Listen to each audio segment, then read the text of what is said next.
program in just 3 weeks, between December week 3 and January week 2. That does not assure quality assurance for their diploma program, which is upgrading them from humid to BS.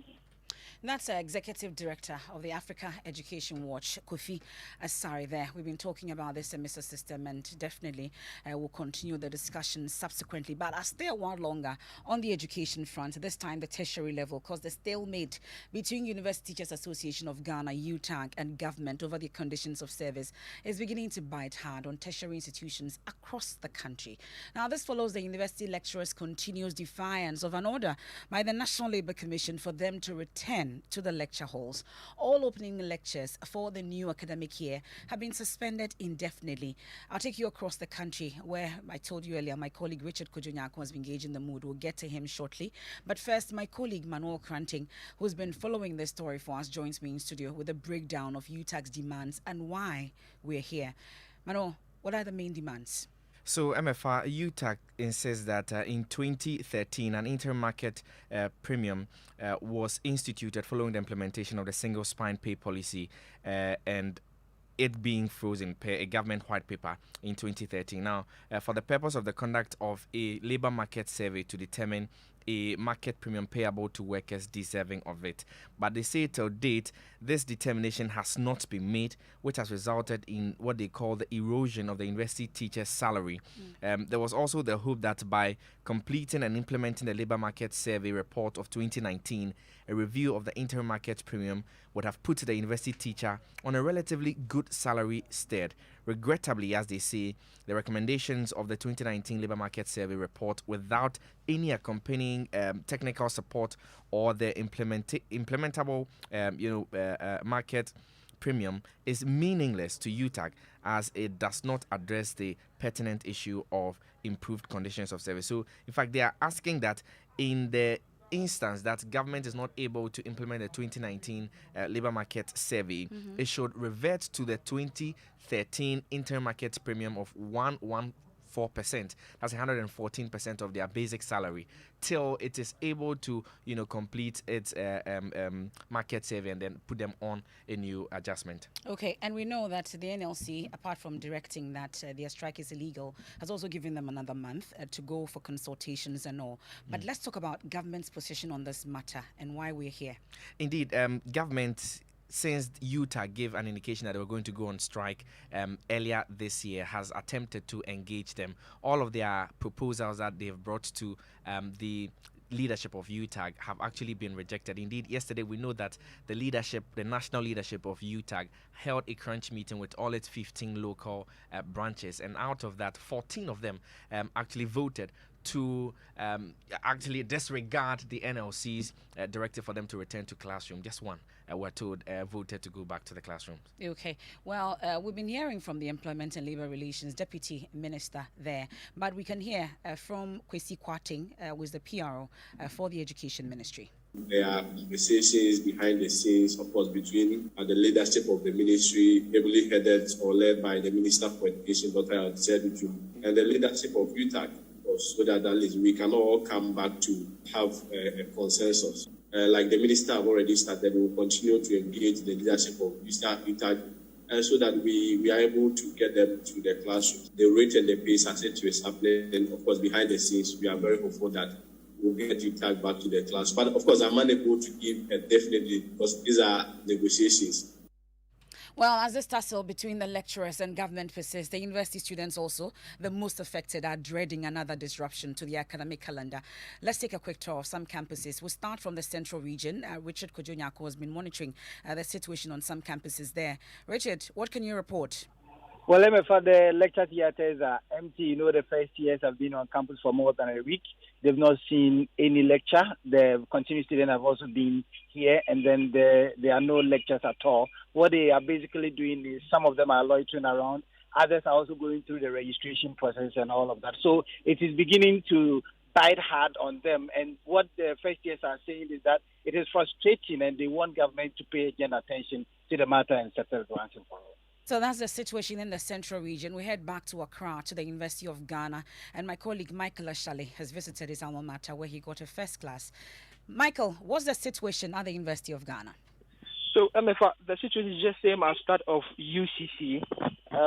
So the students just basically just going about their day normally. The lecture rooms we've been checking are empty, but at the heart of this, the final year students and the graduate students are complaining that they have at least started some of their project work, but none of their lectures is giving them any attention for them to proceed.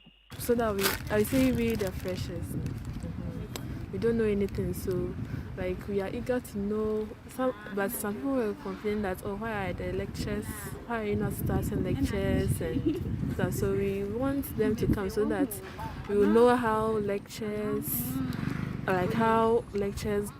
is goes on. And I'm saying it's a drawback for students when they are supposed to come to school early to start their syllabus, but now the strike is ending, so the number of weeks have been cut short. Everything is earlier, the COVID-19 also disrupted the academic calendar. Secondly, especially with University of Ghana, we had to run a double track system where the 100s and 400s came to school, followed by the 300s and 200s. So it has delayed the academic calendar. So experiencing a second phase of the UTAC strike is really troubling to us. So we call on government and UTAC executives to have a sit-down discussion to see how best they can bring our lectures to us. From the University of Ghana, let's head to the Kwame Nkrumah University of Science and Technology. Nanaya Ojima is reporting from there. Nanaya, what's the situation? Any different?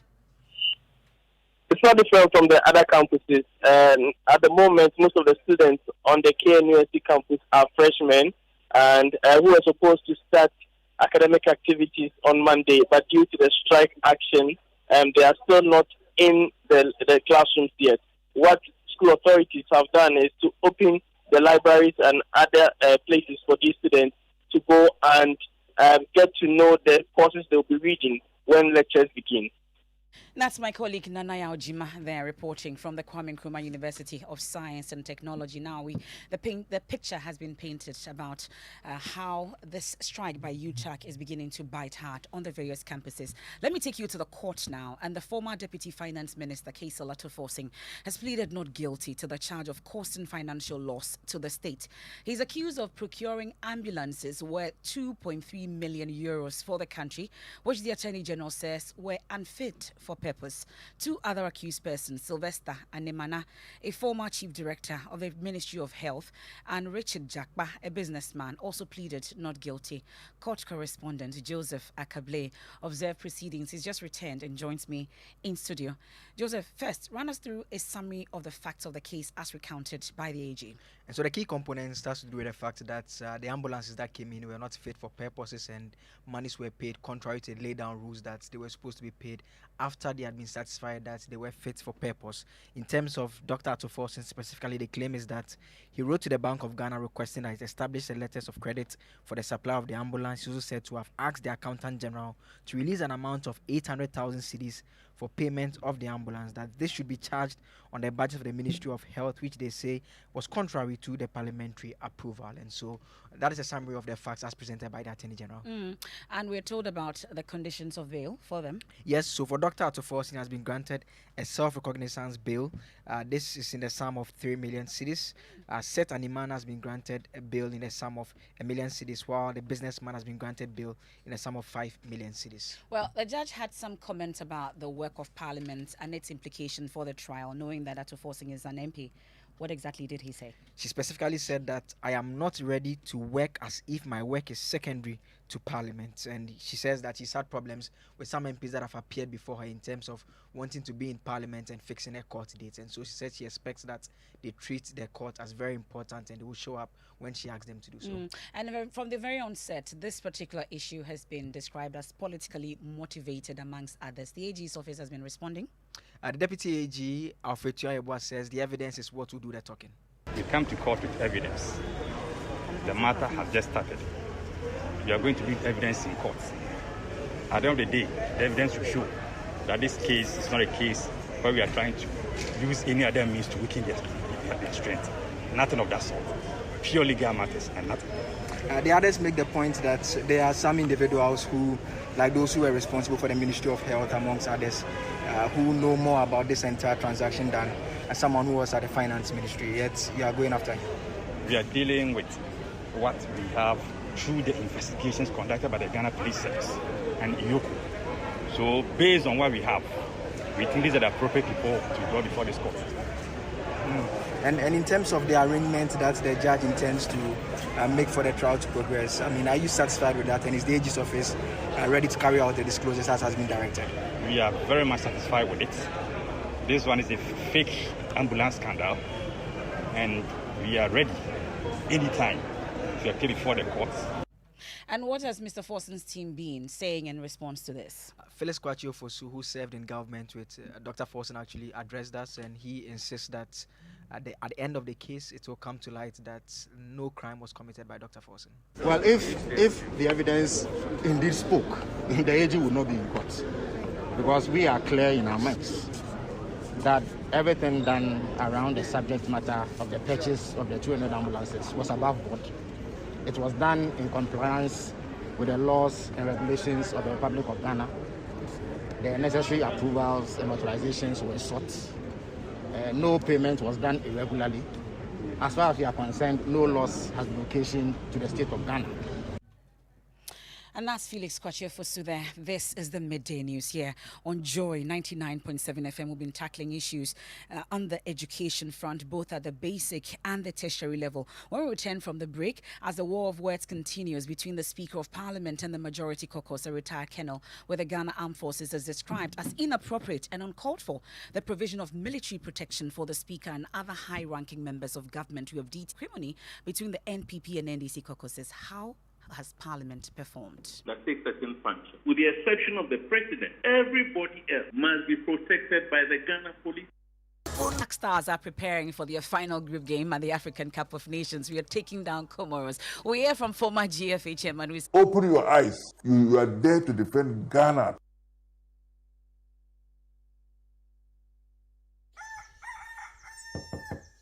For the land for my project, the construction workers are not giving me wahala. From material overestimation to small stealing. I am tired. I told you so, Efokoku.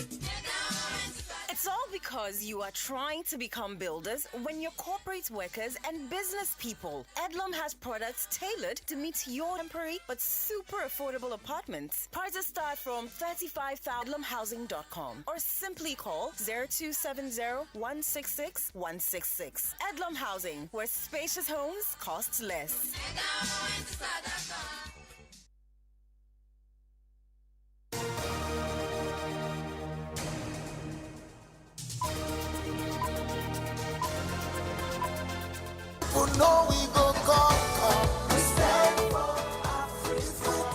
Vim, they say no day, but we get Vim because Comoros is coming down. Moved out today is in the Black Stars jersey, so it's a good sign. Are you calling the Black Stars jersey? Yes, it's a good sign. You're always in suit. That's why Davis correct us. But take us to Cameroon. Let's go to Cameroon now and speak to my colleague Gary Al-Smith, who is joining us. Gary, first of all, tell us what have Milovan Rival been saying and who are likely to start in this game? Well, Milovan has been, quite optimistic about the chances. He's been very realistic about, the state of the team right now. But he's just, being upbeat. That's the best he can do at the moment. In terms of who will start, we understand that Jordan and Andre Ayew are still likely to start today. No real changes to the starting lineup that we know from the last game as well, and it's probably the same team that's going to start as well. But we understand that there may be a late change for Fatau Isahaku to start. We are not sure about that. But from the last training session we watched yesterday, it was likely to be the same as the team that started. But we understand that it's possible Fatau Isahaku may start today. And with Baba Idrisu also out, there's a possibility Edmond Ado will be starting? There's a possibility, sorry? There's a possibility Edmond Ado will be starting with Baba Idrisu injured. Yes. That's the only likely injury and force change, from the last one as well, Muftal. Thank you. Okay, thank you very much, Gary. Thank you very much, Muftal. We can hear from Alaji Lepura MND Jaula. Press on, and bring this cup to Ghana. Press on and bring this cup. Whatever you're going to do, whatever is going to happen, do it. And for the rest of the players, Party, all of you, you are great players. There's no doubt about the World Cup. You are doing your best. But The Achilles heel of our team is the defense. Please, open your eyes. For 90 minutes, don't give a chance. You are there to defend Ghana to the hill, the flag of Ghana. Please, we appeal to you in the name of Almighty God. Do your best for this country. Well, we can hear from some of you, your expectations. I'm very confident that Ghana is going to qualify. We're going to beat Comoros. Yeah, we have a lot of talent on the bench, and I'm expecting the coach to, do some changes and introduce them early in the game. The Black Stars look favorites, but on play, they are almost apart because they all cannot finish games. The Comoros people, they possess and everything, but they can't score. Black Stars too, they can score, but they cannot see out games. No, as a Ghanaian, I expect Ghana to fail because Black Stars have showed over and over again that they are not serious and they are not ready for anything. So me being a Ghanaian, $25 million is a huge amount and I want them to fail. So I pray Comoros win so that we can come home today. Looking at the euphoria the Black Stars camp, I think Black Stars are on the brink of getting the qualification to the round of 16 stage because Portugal also had the opportunity to get third as their best team and they won and took it for glory. You see, they don't have to underestimate anything. And some of your views there. I know you're just being cautiously optimistic about the Black Stars, but today they will definitely blow our minds. I mean, Comoros saying. But just before we go, a retired military officer is questioning the deployment of 7 military personnel serving as bodyguards to some high-ranking government officials, describing the practice as alien, inappropriate, and uncalled for. Colonel retired Festus Abuaje says it is only under a declaration of a state of emergency by the president that the military can be assigned such protective roles of government and other state officials. I'll bring you more in our subsequent bulletins. I am Emefa Apau. Remember to catch the live commentary of the Black Stars game versus Comoros at 7 p.m. right here on Joy 99.7 FM. It will be a victory. Don't worry. Have a good afternoon.